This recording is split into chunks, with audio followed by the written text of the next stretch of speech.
The order. Would you please stand for the Pledge of Allegiance? And I see we have a group here from where are you from, guys, from? All right, could we have someone from Troop 750 lead us in the pledge, please?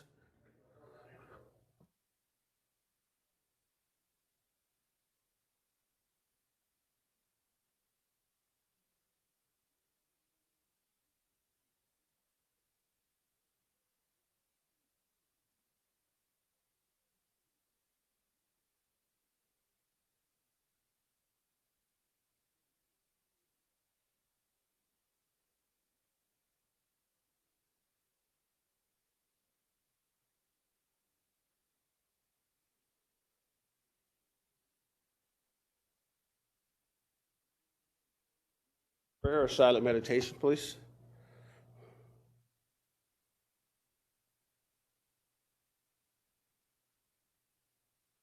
Thank you.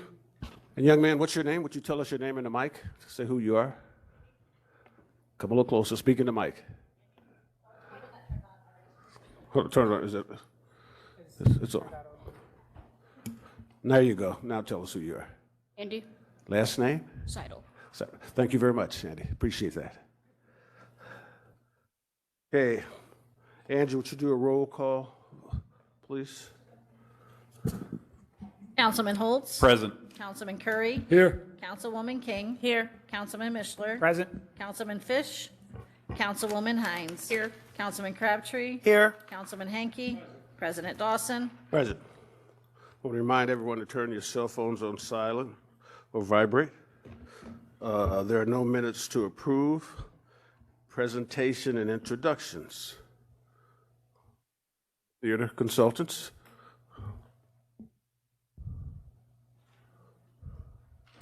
Hi, we have the Conway Entertainment Group here to give a presentation. You are. I am Megan Irwin, Chief of Staff for the city.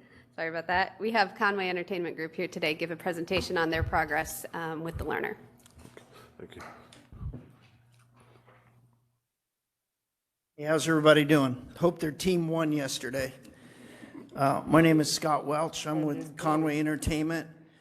On behalf of our team, we'd like to express our sincere gratitude for the opportunity to work with the community and the Lerner Theater. Since coming on board, we've been deeply impressed by the strong community support and the unwavering passion for the arts that permeate this city. We understand the significance of the Lerner Theater to the Elkhart community and are committed to upholding its legacy while striving for continuous improvement. Our vision is to transform the Lerner into a world-class venue of cultural enrichment for residents and visitors alike. To achieve this, we focused on these areas in the first 90 days. Building a professional team. We are training the staff to deliver professional experience in theater management, marketing, production, and facility maintenance. Elevating artistic programming. We are curating for 225 a diverse and engaging season of shows that appeal to a wide range of audiences, from touring productions, live music performance, comedians, and supporting local art showcases. Implementing effective marketing strategies. We are implementing innovative marketing and outreach campaigns to increase ticket sales, build audience loyalty, and enhance the visibility of the Lerner Theater within the community and beyond. Maintaining a pristine facility. We are dedicated to ensuring the Lerner Theater remains a visually stunning and welcome space for all patrons. We are prioritizing regular maintenance upgrades and improvements to enhance the overall guest experience. Improving financial stability. We recognize the importance of reducing the financial burden on the city. We are striving to increase revenue through ticket sales, sponsorship, and other revenue-generating initiatives while managing expenses to achieve long-term financial stability. We believe that by working collaboratively with the city, community, organizations, and local artists, we can ensure the Lerner Theater thrives as a cultural hub for generations to come.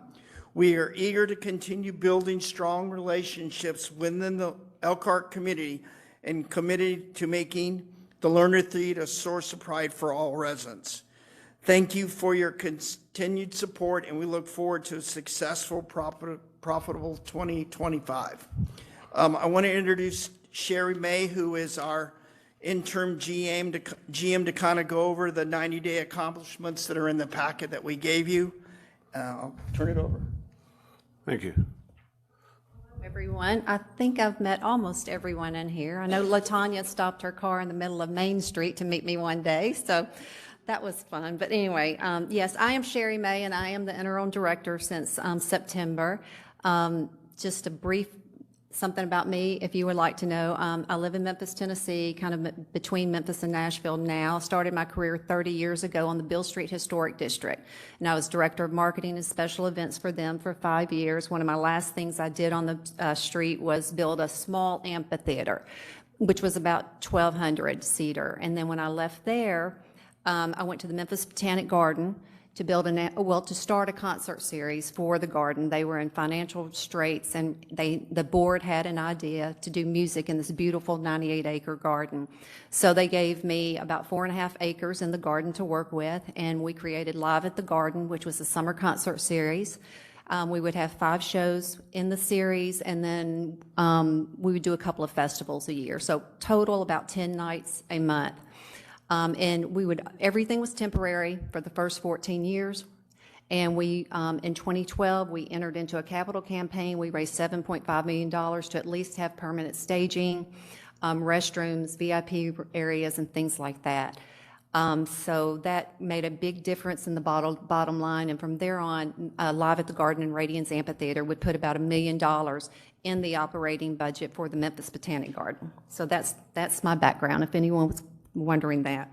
But I have been in charge. I am the interim and really focused on staff during this interim period and looking at all the policies and procedures just to make sure that everything is as good and clean as it can be before the next GM steps into it. That way they won't have to look back over the last 6 months and try to figure out things from day one. So that's really been our focus.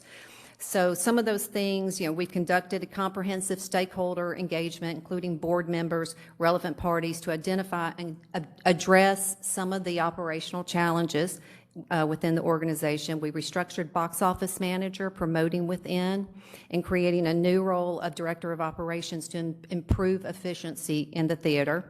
We collaborated with the city to update job classifications and salaries for 2025 and achieving an annual cost savings of about $30,000 there.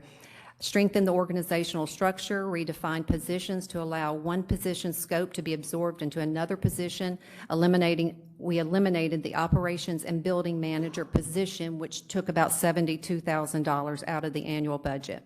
And we reestablished in-house social media management that was being outsourced, and that's an annual savings of about $5,000 too.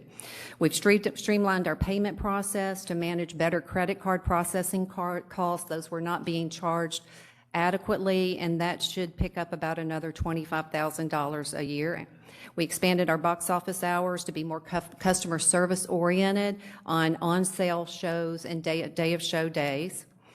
We adjusted ticketing fee structures to improve affordability and incentivize online purchases. They really needed to be shored up and make those more inviting for people to purchase online through Ticketmaster. We updated and presented the commercial and nonprofit rate sheets to the Learner Governing Board for approval. We've negotiated a preferred promoter agreement, a new one with Outback Concerts. We've engaged with industry promoters by disseminating the updated 2025 information about the learner and the rate cards, trying to create more interest in the venue, and introducing other talent agents and really circulated the information out to them to increase booking activity and just really try to get the quality of the shows up a level for what the learner deserves. We designated a staff member to facilitate the benefit fulfillment for the Friends of the Learner and their donors, ensured compliance with Ticketmaster contract regarding marketing expectations that were not being followed to the letter. We assisted Friends of the Learner with tax donation letters and helped them in maintaining accurate donor base within the Learner Theater. And we've attended many meetings with the 100th Anniversary Committee, helping them with some of the 100th anniversary activities and artists, and just doing anything we can really to help with those 100 activities. We've sent out a comprehensive survey to over 21,000 people to really gather feedback on just to hear anything that was on anybody's mind, to see kind of what we could do better. We standardize fees for all community, performing arts, and symphony shows to improve transparency and consistency there. We've conducted a thorough maintenance review and submitted a budget for necessary upgrades and repairs, and renegotiated the catering contract with Navarre and worked with our in-house partners there to implement new operating procedures to optimize the service delivery there and the experience for patrons that come into the Lerner Theater. So we've posted the GM scope across local and national platforms. Interview processes are starting that. We're in the process of implementing new security measures with credentialed personnel with the city. That's a process that we're going through. Updated and finalized a new emergency response plan, which will go in front of the Lerner Governing Board Wednesday for approval. And we're in the process of scheduling active shooter training again for staff, volunteers, ushers, anyone that has any interface with the public, to make sure that that's all front of mind and they've been properly trained. Some of the operational procedures we've done, updated the docent manual for improved guidance, updated box office standard procedures. We're starting some management training classes for 3 key managers in the theater: box office manager, marketing and communications manager, and building service manager, and they will all start tomorrow. That'll be a 4-week class that they'll be attending, and then we'll make a decision if more people within the theater need to attend after those 3 do. We do have active shooter training coming up, and created floor managing manual. So we are also in the process of I know we've hired 1, hopefully we'll get 2 floor managers in order to optimize staff allocation and minimize disruptions during the core work hours Monday through Friday. And the box office is doing additional box office training with new and existing, just to make sure that they really are more in-depth in their training than just being able to just sell a ticket. So all of those things are going on right now. So that's kind of what I've been focused on, is really just trying to get things on a firm platform for that next GM to stand in those shoes, and it won't be so difficult for them. So I don't know, does Blake want to come in with anything? This is Blake McDaniel.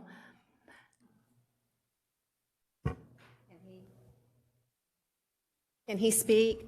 Blake McDaniel, also with Conway Entertainment Group. He's in Nashville right now. Do you have anything to add to that? Nothing? All right. Thank you, Blake. Okay, great. All right, well, thank you. Questions? David? I talked to Arvis a little bit earlier before the meeting in regards to some concerns and those that were projected from constituents, because the city has been paying a pretty hefty bill. And for those that were on the council when the Lerner was renovated, $16+ million. It was thought that it would be a standalone and financially independent, and that hasn't happened by a pretty long shot. And in fact, the city gave $500,000 towards the theater for emergency repairs of things, not including a $1.38 million HVAC system already replaced. And so it's been a huge financial concern. Love the theater. I think everyone's committed to the theater, but its operation has been lacking.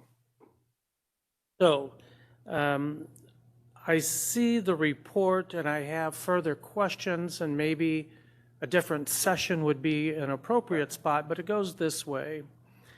I've had volunteers talk about, that schools didn't pay their fees, and some other businesses have not paid what they owed the Lerner. So it's hard when those things are not paid that taxpayers have to pick up the gap. And that is not fair, that's not a plan, that's not what we were promised, right? There were shows that paid less than projected. There were those that Ticketmaster, some funds were, I can't say lost, but maybe not negotiated to the best they could have been through Ticketmaster. For all of us that have gone through budget hearings, the expansion of staff without real measured benefit. We can measure the cost, we just can't measure the benefit. And it looks as though you're turning it back around for the efficiencies. So for us, and I would say for John Esper, there's 5 passages in your CEO report that would suggest money's not collected, money's not paid, not full ticketing prices, not all staff were purposeful, but it should have triggered an internal controls audit. So my question would be, why are we just now catching it? I realize you're new, and I appreciate that. And David, I don't expect her to be able to answer that, but that's a concern. That's a true concern that has been brought up since we actually renovated the learner. I might understand it a little differently. I didn't, at the time we renovated the learner, we didn't expect it, to generate revenue that we put in. It was a quality of life, but as it's gone on and we see other theaters in the area doing as well or better, that's a concern. And David's concern is a concern that we and past councils have had. So don't think we expect you to answer that, but that's a legitimate but Yes, concern. that's the background, yes. In 3 Can I say months, you something? found all of this. Apologies. Blake, okay. Sorry.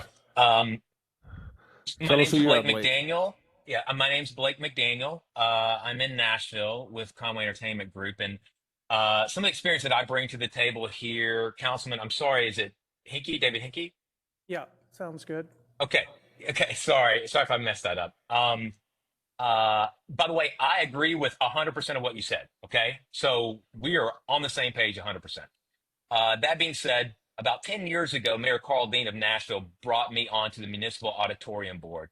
Similar type situation where Nashville owned the venue itself. It had been losing around about $1 million for right around 20 years. And he brought me on with the exact same concerns you have and the exact same concerns that this council had, basically saying, like, we either need to turn this place around or we need to tear it down, one or the other. And so we got in there, and it took about 2 years to get things to the point where they needed to be. But we're in year 10 of operating in the black after being in the red for 20 plus years. So we're implementing some of the same strategies that we implemented with Municipal Auditorium. And it didn't happen overnight.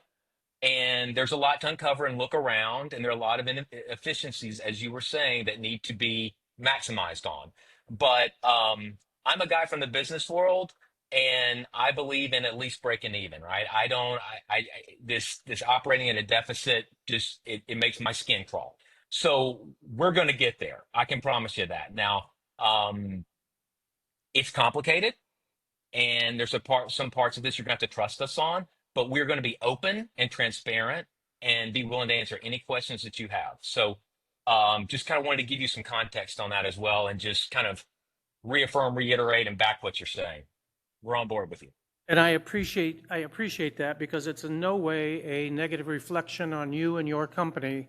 It's just shocking that it's within 90 days. Here's the script, and it's measurable, and the words aren't really guarded. I'm sure they could be more pointed, but they weren't overly guarded, but it should have tripped our internal controls with regard to less than stellar financial performance. My final concern that I gave to President Dawson was we should, as I have asked all these years ago, 2016, I believe, it was clear that everyone thought that it was running superbly and that it was in the best condition and it couldn't be improved upon. And that included the board. So then you look at this and say, because we didn't know what we didn't know.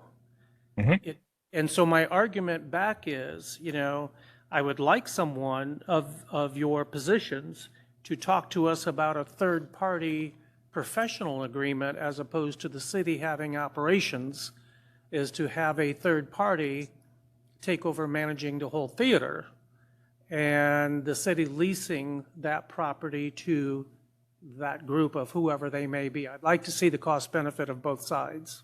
That's an administrative call, so you probably need to talk to the mayor and not them about that. Mr. Mishler. Thank you. I'll just be brief. So in 90 days, you have already found $132,000 worth of savings, if I added that up correctly. That I just have to say that's pretty great for the first 90 days, and I'm looking forward to continuing working with Conway. You know, the learners in my district, and it holds a special place in my heart. It's a great avenue not only for the city, but it's a linchpin to support small businesses downtown, Hotel Elkhart, all that good stuff. So I'm looking forward to hearing more. Thank you very much. Thank you. Are there Thank any you more very questions? much for your presentation. I'd like to say something. Oh, I'm sorry. I'm sorry. Ms. King. First, I'd like to thank Sherry, Blake, and Scott, and the work you're doing. I am so impressed. It may be because we're all from Tennessee, so I know it's our Southern blood and that music highway we travel on. You from Elkhart? I was born in Tennessee. Thank you very much. Okay. I knew that when she stopped in the middle of the street that day. And talking with Blake and just, and I didn't get a chance to go through all your background, but I did with you a little bit, Mr. Welch, but just hearing your background, you know, your education and going to school for music, and I don't know if you guys know, but Blake, he's really in that field. And so when we get that type of talent here to Elkhart that we never had before, so it's going to be a lot of stones, you know, uncovered that we've never just treaded upon before. And I'm thankful that you guys are helping us out and bringing us so much closer to where we should have been years ago. It doesn't matter that it does matter, we're not there, there's nothing we can do about it, but the future is like really bright for Elkhart. Yeah. So I am excited, and it may be a little rough, but it happens, as you know, we I think find this new whole territory. process is about It's a looking process, forward. yes. And So Yes. thank you, I appreciate Yes. you. And I would ask that, David, you probably haven't met him.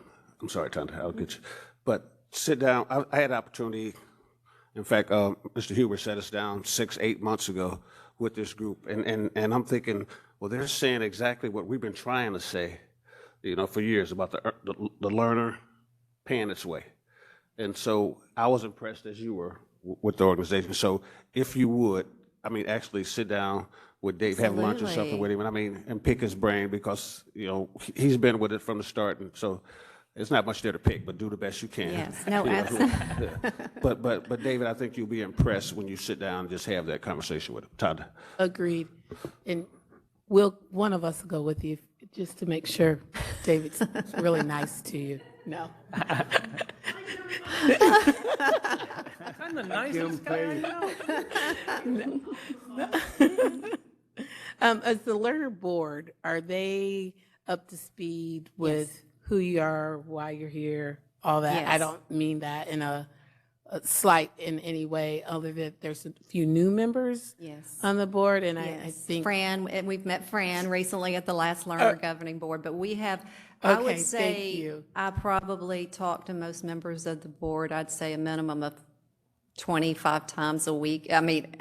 So. that's they're- appreciative. Thank you. Yes, and they're very involved, and, you know, I'm really wanting to stay inside my lines and make sure, and so I run things past them all the time just to make sure that, you know, that it's okay for me to move that way.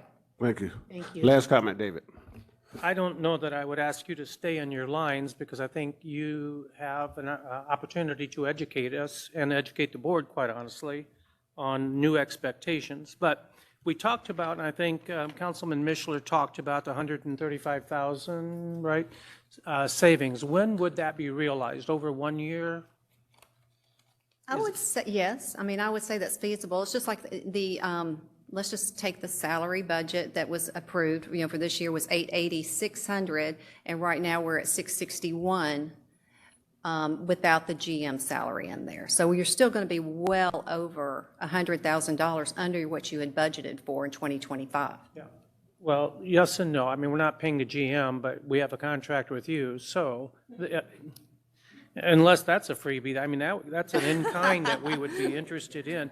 But I would like to see, quite honestly, to fulfill our obligations of internal control, how much money was left on the table approximately in these different ticketing issues, things not collected. So we would have a gauge of how big is that, because one, don't know. That's not my expertise in that type of business, but it would be nice to know and get more involved.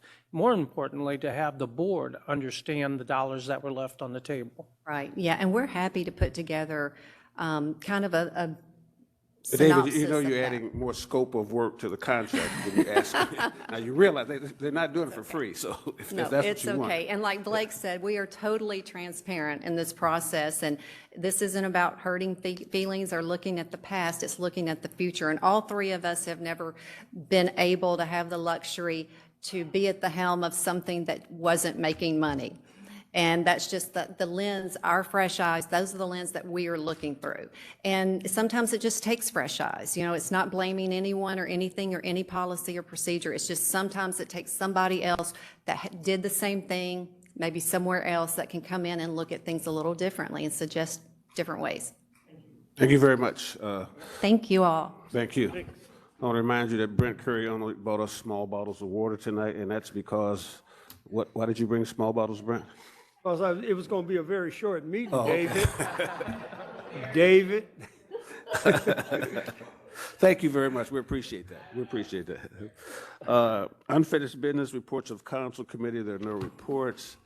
Ordinance on second reading. Angie, would you read proposed ordinance 25-0-04 by title, please? Proposed ordinance 24-0-04, an ordinance amending section 5.5 of ordinance number 5746 as amended to update the local pollutant limitations as prescribed by the United States Environmental Protection Agency.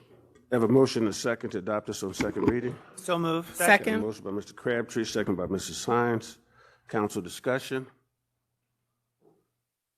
Seeing none, I'll open it up to the public. Is there anyone in the public that would like to speak with regards to this?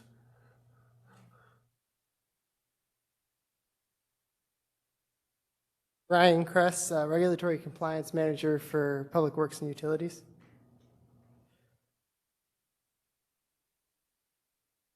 So, Council, what we're looking to do here is make a required update to the pollutant limitations in our ordinance. Essentially, what happens is every so often, typically every 5 years, IDEM, the Indiana Department of Environmental Management, and the United States Environmental Protection Agency, they both come together and ask us to update these limits. What that process looks like is we look at some of the chemicals out in our system, we look at how they get to our plant, we look at how our plant removes those, and then we make sure that all of the pollutants that our industries put into the sewers, with all of those, it's still at the levels they're allowed to put them into the sewers, it's still protective of the sewer system, the wastewater treatment plant, and we'll be able to meet all of our limitations sending things out to the river after wastewater's been treated. Thank you. Questions? Mr. Hinkie. So are we having a greater definition? Has the measure changed? Could you help me with that? So in the context of the 3 pollutants that did change, you're asking about, a number of different factors come into the calculations that are done. The first is the measurements of the pollutants we're getting out in the system, in the wastewater system, the sewers. The second is the removal efficiency of our plant, and as I'm sure you're aware, we just did the big upgrade to our plant, and that did change some things a little bit. And then the last thing is, again, the limits are, our limits for what our wastewater treatment plant can put out into the river have changed slightly. And so the combination of those three things resulted in slightly lower limits for a couple of the pollutants. We are not expecting that to have any impact on our industries. Our industries should be able to meet those limits. So I'm very aware of the expansion of the wastewater treatment plant. So just for fun, can you give me a ballpark figure of what that cost? Stop. That's not what we're talking about. I know, but I'm No, driving into that point. That's not why he's But up it's here. 50+ million. Okay, if you knew the answer, I don't know why you asked the question. And with- Mr. Mishler. Speaking of funds, do we expect these changes to lead to any additional cost for taxpayers in the city or industries? Again, our monitoring will be the same. Our pretreatment program is the people that do the monitoring on our side. That is paid by the wastewater fees that are collected. And we don't expect that to necessarily change. Nothing about this changes the frequency of our sampling. And again, we do expect our industries to be able to meet these new limits, and we're not necessarily thinking that's going to require them to make a bunch of changes or anything. Thank you. Mr. McCurry. Yes, you have a list here of all the pollutants people are not supposed to put in our system. How do we inform a new business that come into the area? Do we reach out to them and let them know what we have? So when a new industry wants to come into our area, one of the first things they're going to have to do is try to get service. You know, if it's a new building, then there's a whole technical review process, and that's kind of where we start having that initial conversation. But if it's a new industry taking over an existing building or something like that, when they come in to get service, they fill out a questionnaire. The questionnaire then raises that as a flag for our pretreatment department to need to go have a conversation with those folks. And my other question, have we had anybody violating this lately and had to go after them and find them? Yes, there are some industries that do at times violate some of these pollutants. Thank you. Mr. Hinkie. And that was my point. What was your point? My point is the taxpayer put a bunch of dollars into this. Board of Works, I'll tell you that a couple of the industries find it cheaper to violate and pay small fines than to manage their waste. We know that to be true. And if we read the Board of Works minutes, it talks about fine reduced by reduce. Now, this council was asked to increase fees, and we did. But it doesn't help when we keep reducing the fines because the very taxpayer is paying for it and they're not the pollutant. All right. Industry is, David, and we would like to that's see a Board that. of Works issue because they're in charge of the fines. I It's not a agree. council issue.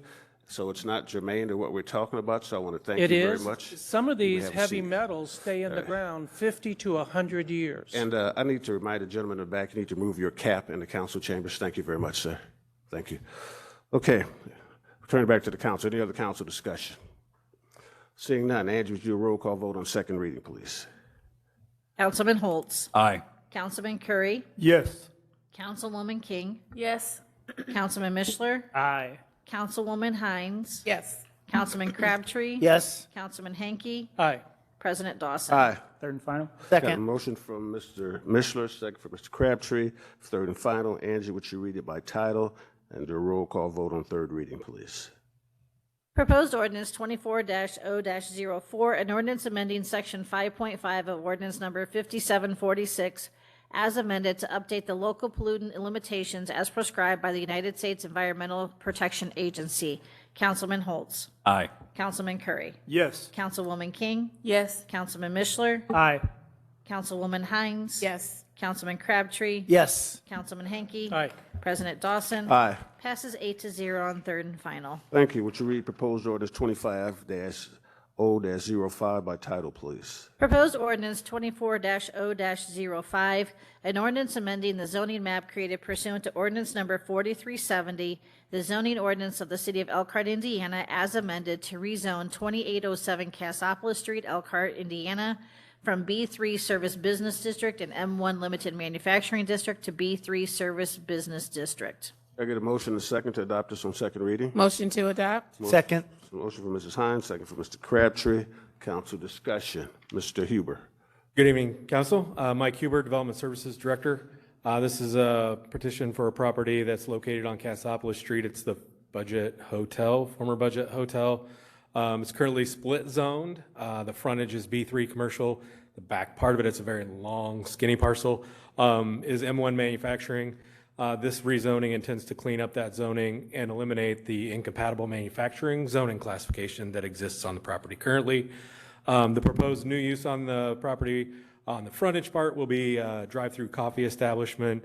The rezoning allows for greater flexibility and allowing compatible, appropriate development on the remaining portion of the property of the parcel behind it. It's not yet gone through tech review. Will require some state traffic review to identify impacts of the development on traffic on State Road 19. However, it is the intent, I think, to remove the direct access the property currently enjoys on State Road 19. It's actually adjacent to Comet Avenue on the north, so the intent is to use Comet Avenue as the access to the property, both to serve the frontage part of the parcel and the part in the back as well. This request did pass the Plan Commission unanimously. The Plan Commission did not receive any comments either in favor or against this proposed rezoning. Happy to answer any questions you might have. Questions for Mr. Hinkie?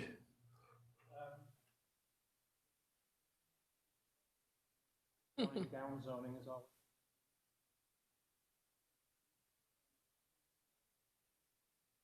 Dave, is your mic on? That way he doesn't cut off my conversation. So I'll do that for you. traffic study would be one. Again, that's going to be looked at in the tech review process and NDOT, because it's on 19, we'll have look at it. Again, that's why we're looking at using Comet Avenue. And then county reducing. health department for food Yeah, handling. for sure. That's Yeah, all right. all of that goes through that, and it's all part of the tech review process as well. Yep. Any other questions? Mr. Mishler. And this is, I believe it was a 7 Brew Coffee. I think that's right. 7 brews, something like that. Okay, thank you. Any other questions? Thank you, Mr. Huber. Thanks. I'll open up to the public. Is there anyone in the public who would like to speak with regards to this ordinance? Seeing none, we close the public hearing. We turn it back to the council. Any further council discussion? Seeing none. Angie, would you do a roll call vote, please? Councilman Holtz. Aye. Councilman Curry. Yes. Councilwoman King. Yes. Councilman Mishler. Yes. Councilwoman Hines. Yes. Councilman Crabtree. Yes. Councilman Hanky. President Dawson. Aye. Got a motion for Mr. Hinkie, second for Mrs. Hines for third and final. Angie, would you read it by title and do a roll call vote, please?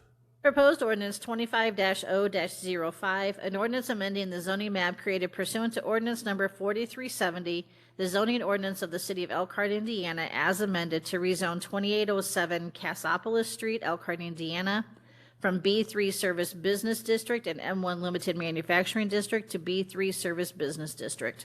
Councilman Holtz. Aye. Councilman Curry. Yes. Councilwoman King. Yes. Councilman Mishler. Aye. Councilwoman Hines. Yes. Councilman Crabtree. Yes. Councilman Hanky.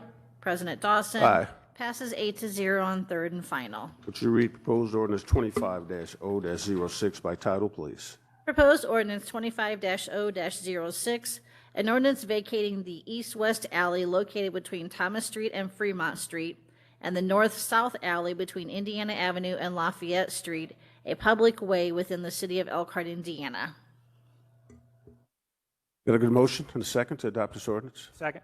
Motion from Mr. Hinkie, second from Mr. Mishler. Council discussion? Seeing none, open up to the public.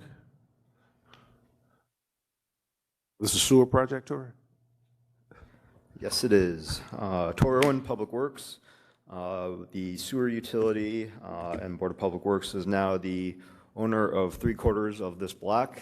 We have been in communication and coordination with the remaining quarter of the block, which is the whole of Elkhart, and then as well as with Church Community Services on the other side of the block. So everyone's in agreement that these alleys are unneeded anymore, and we'll be replatting the land once the alleys are vacated so that the parcels make more sense.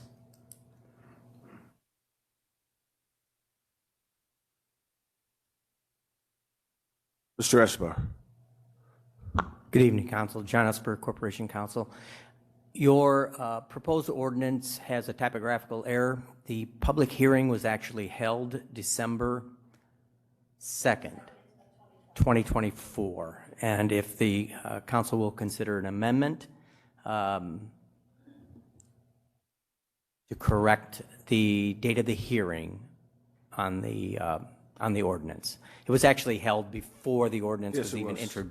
introduced. Cover letter, correct? No, it's actually in the body as well. Mr. David? Motion to amend. If we're going to as make a mistake, suggested. we should be There's a consistent. motion to amend by Mr. Hinkie, Second. second by Mr. Crabtree. All those in favor signify, well, tell them what the motion is so they know what we're voting on. The motion is to amend the public hearing date from March 3rd to December 2nd of 2024. All those in favor signify by saying aye. Aye. Opposed, same sign, motion carries. So, We did. So in your ordinance, it says March 3rd of 2025 for the public hearing. But we held the public hearing December 2nd of 2024. So the public hearing has been done. so could I get a motion to adopt Very. as amended? We haven't Oh, as adopted amended. as amended. Second. Okay. Who was my motion? Hinkie. Mr. Hinkie, what's your motion, Mr. Hinkie? Yeah. All right, second by Mr. Mishler. All those in favor signify by saying aye. Aye. Opposed, same sign, motion carries. Now we're at third reading? Or do we? Motion. We need a Still need to motion. go to the public for public comment. Okay, is there anyone on the council, first council discussion? We're all clear here. Is there anyone in the audience that would like to speak with regards to this? From the public, seeing none, we turn it back to the council floor. Any other council discussion? Seeing none, Angie, would you do a roll call vote, please? Councilman Holtz. Aye. Councilman Curry. Yes. Councilwoman King. Yes. Councilman Mishler. Aye. Councilwoman Hines. Yes. Councilman Crabtree. Yes. Councilman Hanky. President Dawson. Aye. Could I get a motion for Mr. Hinkie, a second from Second. Mrs. Hines? Angie, would you read it by title and do a roll call vote, please? Proposed ordinance 25-0-06, an ordinance vacating the east-west alley located between Thomas Street and Fremont Street and the north-south alley between Indiana Avenue and Lafayette Street, a public way within the city of Elkhart, Indiana. Councilman Holtz. Aye. Councilman Curry. Yes. Councilwoman King. Yes. Councilman Mishler. Aye. Councilwoman Hines. Yes. Councilman Crabtree. Yes. Councilman Hanky. President Dawson. Aye. Passes 8-0 as amended. Thank you. We have no ordinances or resolutions referred to committee. We have no tabled ordinances or resolutions. Ordinance on first reading. Would you read proposed ordinance 25-0-07 by title, please? Proposed ordinance 25-0-07, an ordinance amending ordinance number 6008 to reorganize the positions, corresponding classifications, and maximum salaries for the employees of the Lerner Theater within the appropriated budget of the Lerner Theater for the year 2025. So no objection, we'll pass this on the second reading. Resolutions, would you please read proposed resolution 25-R-02 by title, please? Proposed resolution 25-R-02, a resolution of the Common Council of the City of Elkhart, Indiana, authorizing the transfer of $75,000 from the full-time account to the contract services account for the Lerner Theater. I get a motion and a second to adopt this resolution. So moved. Got a motion by Mr. Mishler, Second. second by Mrs. King. Ms. King? Council discussion on the resolution. Seeing none, I'll open up to the public. Is there anyone in the public who would like to speak? Yes. Megan Irwin, Chief of Staff. As you know, and Councilman Hinkie alluded to earlier, the GM position at the Lerner has been vacant since July. We have been using the savings of that vacancy to pay for Sherry May's contract to take over the management and operations that the general manager typically would. This transfer allows for that arrangement to continue for up to 6 months, appropriation-wise. It is no additional expense. It is a cost-neutral change. So that's the context here. Thank you. Anyone else in the public? for the public hearing? Seeing none, returning back to the council floor. Council discussion. Seeing none. Angie, would you do a roll call vote on this resolution, please? Councilman Holtz. Aye. Councilman Curry. Yes. Councilwoman King. Yes. Councilman Mishler. Aye. Councilwoman Hines. Yes. Councilman Crabtree. Yes. Councilman Hanky. President Dawson. Aye. Passes 8-0. Thank you. Vacation hearings, there are none. Other new business. We have other new business? Mr. Hinkie. I want to cover, I did talk to someone from the mayor's office earlier today in regards to trash pickup on South Side. Was missed for a week, and it was said that because of icy roads, which to me is unforgivable, the trucks came out and picked up recyclables. They just didn't pick up trash. And They picked up recyclables the next day. They didn't pick them up Thursday. they didn't pick up trash at all. They didn't. Yes, they didn't. Not on Thursday. They missed. In fact, Nope, still out there, all Yes. through Prairie, all through Stevens. and we got a response from them, and they will be picking it up this Thursday. They apologize profusely for They can not doing it. apologize. it is a service failure. It We is a pay for- service. Mr. We Curry, pay for those, and people's myself. trash is blowing everywhere. No trash is blowing anywhere. That's not true. So let's It is, let's be Arvis. specific. I drove the entire 2416 district Roy's Avenue. today. I picked it up. I drove it today. Should have took a picture. Should have taken a picture. Good for you. All right. Secondly, public safety. Elkhart Clinic has been closed now for several weeks in regards to petroleum-based contaminant, and the public is unaware of, since there's a nursing home on one side, there's a apartment complex on another side, what risk they are in. And I don't know that. As a sitting councilman, we don't know. We don't know the future of the Elkhart Clinic property in and of itself, but there's a gas vapor leak in the basement. And I would think that for public record, we have had our hazmat trucks there.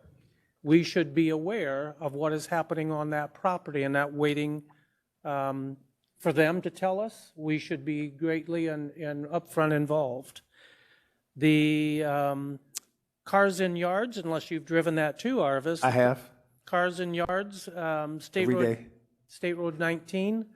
There's 70 cars in a car lot on the corner of State Road 19 and Franklin, and they're sitting on grass. So oil dropping, radiator, transmission fluid, we talk about contaminants, and we just watch it happen. David, that's county property. That is not in the city. But the same then is on Bristol Street. You said 19 in Franklin. That's Yep, county I property. did. That's county property. It's not in the And city. State Road 19, there's a car dealership with their automobiles on grass. Go drive it. So there's that. 1743 Beardsley, 3 cars in the yard. And I've reported Eden Street with a lawn tractor blocking the sidewalk now for several months. It's been there for several years. But for the last 2-3 months, I've been reporting it, and the tractor remains there today. Commissioner. Thank you, and thank you for bringing up the Elkhart Clinic situation as well. I've been monitoring it as well. I reached out to our friends at IDEMS who actually took over the situation from the city of Elkhart and are working closely with the Elkhart Clinic. And I received an update from them the other day that stated that that there is no clear danger to anyone over there at this time. They're continuing to monitor the situation, and they'll have a report released no later than the 24th of February. So I look forward to that, and I encourage anyone concerned to reach out to the Indiana Department of Environmental Management, since they are the folks who are in charge of this situation. Thank you. Thank you. Ms. Tynes.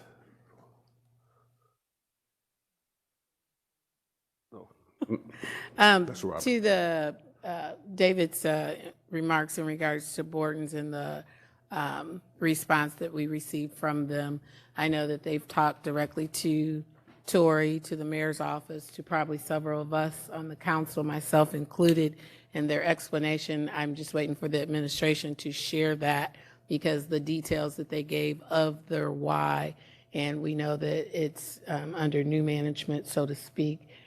So things, I think, in terms of schedules, that we are usually accustomed to.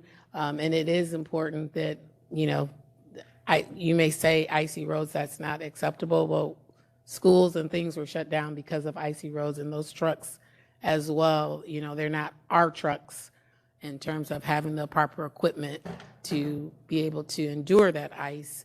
It could be a different conversation when we think of that service and their lives as well. So I think I'll let the administration share the factual reasons and how they're planning to provide this excellent service thus far that they've been giving us. We've been it's been a good working relationship, and I think we want it to continue, and so do they do as well. So I just want out there. Mr. Curry. Thank you. Yeah, I am also concerned about the Borden situation. My neighborhood, our Pimmoran Neighborhood Association, all was missed. So I'm hearing it from all the neighbors. I'm hearing it from people in my district are calling me, and rightfully so. You know, this is something that I don't think has ever happened because our pickup is on Thursday. The ice was out there on Thursday. So we were expecting to be picked up on Friday or even Saturday. And, you know, and in emergencies, the place I used to work, we'd be out there even on Sunday trying to provide the services. But whatever it takes, I just hope this never happens again. I understand there is a new owner of Borden's, and I just hope they understand the way things need to work in Elkhart, because we have a lot of people that have too much trash. They need to get a second container, and they're overran right there on Lusher. And we're concerned that if that trash sit there a whole nother week and they have the same amount, where are they gonna put it? It's gonna be on the ground. And it's right across from Pimmoran School, and we hope the wind don't blow around, but it's a concern, you know. We just thought, and people left their containers out there. They're not gonna put them back up until they're dumped. So I don't know if we're gonna have our guys kind of take a look at it and make sure that we don't have trash going all in the street and stuff, but you know, it's just like there should have been a pickup done. Even today, as Monday's pickup was due, you would have think they'd have had them guys work overtime today and try to get part of this picked up. So, you know, it's a big concern, and hopefully it just never happened again. Thank you. Agreed. I agree with all of that, all the way through Prairie, and that the trash cans are on the road, so it obstructs people's parking in front of their homes as well. It is a breach, and I realize there's Thursday. If it was ice, okay. Everyone made it to work. You know, the hospital still was open, and everyone else had to go to work, but big trucks couldn't, evidently. But I think it's a breach of our contract. I think that should be a discussion under new ownership of expectation. And, you know, Willis Trash Service was out, so you gotta give it to them. That's one. Two, I'm thinking that rather than everyone having to make their own personal calls, we are their representatives. We should be the ones kept informed. When I talked to the mayor's office today, they said they've been getting quite a number of calls in regards to trash not picked up. And what they heard was it was because of ice on the roads. Well, it's Indiana, it does happen. Same thing, though, with the clinic. I don't think people should be calling IDEM and starting the story all over again, defending themselves. It should be their government and their representatives making publications so they have access to know what's going on in their community. I would just ask that we take a lead in giving that information to our community. Right. Good evening, Council. I spent the first hour of the day this morning on the phone arguing with Borden's. That is not what I was anticipating today. Arguing or having a thoughtful or just a fruitful conversation. Having a thoughtful conversation. Thank you, Tori. Vociferously. Our expectation was that on Thursday, when they canceled due to ice, which we completely understood, we didn't want their trash pickup vehicles sliding into traffic or parked vehicles, and so for all the good reasons, they called Thursday off.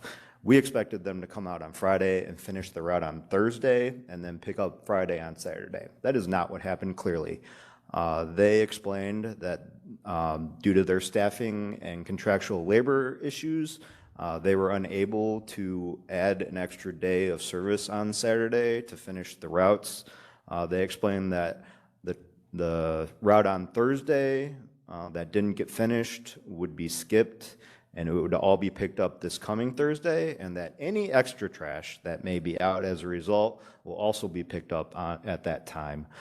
They apologized. They explained that, in the past when this sort of thing has happened, they had done like I explained, where they would just shift a day, but they are under new management. That is not the route they were able to take this time. And when they have holidays, they're able to plan around the holidays and just shift the dates, and all the workers are aware of that. So this is not anything that anybody wants. We are, in the period where we're writing new stuff for the trash contract that goes out to bid later this year. So we have taken note. We will, certainly take this under consideration as we move forward into next year. So Thank you. Yes, Mr. Curry. Question. Tori, so if people have bags of trash sitting on the ground next to the container, are they going to get out of the truck and pick those up? yes, absolutely. Okay, thank you. Thank you, Tori. I just had a question. Unfortunately, as things look like they may unfold, this Thursday, we might have a decent amount of snow. I'd like to strongly encourage them to do the pickup on Friday. If and I strongly encourage them to do the route on Thursday, We pointed that out at Borden's as well, because we also see the weather forecast. So we will expect them to work with us to ensure that Thursday does not go 3 weeks without pickup. Thank you. If It's the been weather an holds. anomaly, but it was definitely, you couldn't walk anywhere or go anywhere on the south side where somebody, go to church or anything where somebody wouldn't know, should I leave my bin out? Can I pick it up? So, Tori, I appreciate what you and the administration have done to correct this. I know Brent Curry wants 1/57 of our money back. I don't know if that's possible because they missed a day. But as you negotiate the new contract, and this is something that's new, I'm sure you will write it in that. And so- we have all the streets that got missed. We're going to be posting a message onto all of our social media accounts with the map that shows where we expect that the service was missed on Thursday and where it will be double picked up on this Thursday. Thank you, Tori. Appreciate it. Thank you. Neighborhood associations. Fifth District didn't get their trash picked up. Fifth District did not get our trash picked up, and the Great Pierre Moran Neighborhood Association is in the Fifth District. But there was a lot of talk here tonight about great people coming from Nashville. Well, the Fifth District and the Pierre Moran Neighborhood Association have some of them people from Nashville that live in our neighborhood. They just happened to be in the house. We enjoyed the Super Bowl together, as neighbors should, kept coming together and watch the Super Bowl. Mr. Brad Haney, would you please stand for a second? This is the Vice President of the Pierre Moran Neighborhood Association. Welcome. And he's from Nashville, Tennessee. And that's his daughter, Ray Ann, and she's our star in our neighborhood. She performs in a lot of the plays in Goshen and Elkhart and Bristol, and we're very proud of her too, from the Pierre Moran Neighborhood Association. But we just like knowing our neighbors and knowing the young people in our neighborhood. And Brad, you got anything you want to add? All right, but anyway, now y'all know Brad Haney. He's not the Haney that was with First Source. He's with Pierre Moran Neighborhood Association. Thank you. Anyone else, Neighborhood Association? Here. Ms. King. I have a new neighborhood association that will be meeting on the 31st for North Shore When are they meeting? Neighborhood Association meeting. Oh, I 28 did. days. Well, what? 1 second. Okay. Not the 31st. Yes. No. Who can pull out a calendar? The 28th? Next week.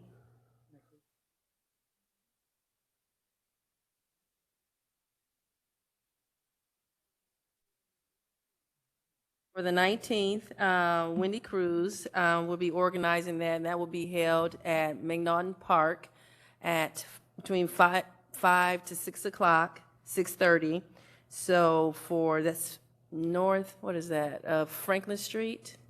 So over by the river, that whole area, they're looking to form a neighborhood association. So if you can come out on the 19th, and I will be doing a post on it also. So thank you, Wendy, if you're listening. Any other neighborhood associations? All right. Seeing none. Privilege of the floor. Does anyone in the audience would like to speak on anything that was not discussed tonight on the council agenda? President Dawson, point of order, you skipped reports of mayor, board of works, and department we heads. did. We skipped them. We did. There were none. That's why I skipped them. There were none. Yeah. All right. Are there any reports? Board of Works, Board of Safety, Police Department, Fire Department, Building and Grounds, Cemetery. All right. Seeing none. Hurry. Yeah, Mr. Dawson, you had the scouts come forward and lead us in the pledge. I'd just like to thank them for being here. It reminds me of when I was a scout young people many years ago. That's Keep what up the good work. I was going to ask somebody to come up and maybe, is this for a badge or? Would you come up, please? Sorry. Well, it's not often we get a bunch of young people in here, so. Yes, makes Aaron feel kind of old. Yeah. My boys are working on the citizenship in the community. Would you say who you are? My name's Jeff Fullhart. I'm the scout leader. So this part of the citizenship in the community is to see local government in action. So that's why we brought them here to see the local government in action. Thank you. Yeah, thank you. Thank you for coming. Appreciate it. Sure. Come back anytime. Thanks. Okay, scheduling of committee meetings, there are none. Acceptance of communications. Can I get a motion to accept? So move. Got a motion by Mr. Crabtree. Second. Second by Mr. Holt to accept communications. All those in favor signify by saying aye. Aye. All those opposed, same sign. Motion to adjourn. So move. Got a motion by Mr. Crabtree. Second. Second by Mr. Curry. All those in favor signify by saying aye. Aye. We are adjourned.